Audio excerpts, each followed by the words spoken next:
Eli lasten aviopuolisoiden avio-oikeuden poissulkeminen. Voiko se siinä vähän puhua? Niin se on aika tärkeä seikka, että aika usein vanhemmat määrää, ettei lasten aviopuolisoilla tule olemaan avio-oikeutta. Tämä tarkoittaa sitä, että ikään kuin se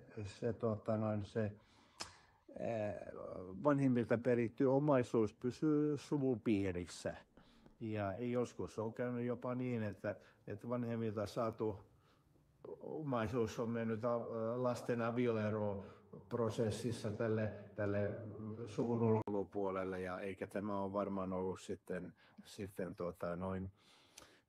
näiden testamentitekijöiden tahto ja ajatus.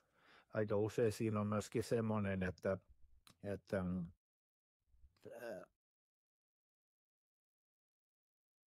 Eikö tämä ole yleensä yksi sellainen asia, mikä ikäisiltä unohtuu, kun ne tekee nämä testamentin? Eli kyllä tämä on aika hyvin tunnettu asia, ja sillä tavalla tämä on ihan tämmöinen huomionarvoinen olo, mutta tämä on kuitenkin, joskus tämä on hiukan vaikea niin kun ikään kuin hyväksyä sitten kaikkien osapuolten osalta, mutta kyllä tämä on aika tavanomaista leipää tämä nykyinen, tämä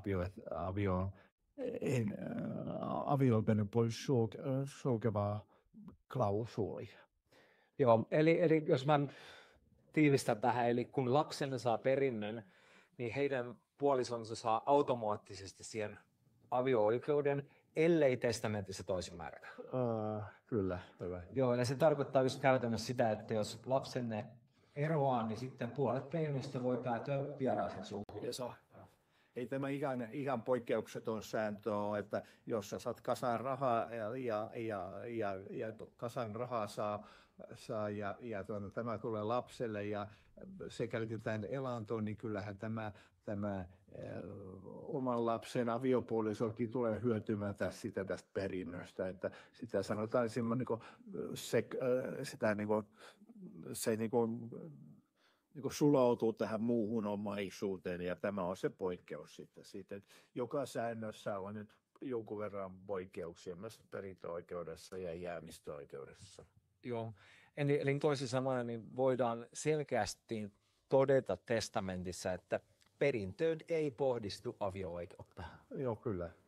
Ja just sen takia, että sitten perintö pysyy omassa suvussa sukupolvesta toiseen.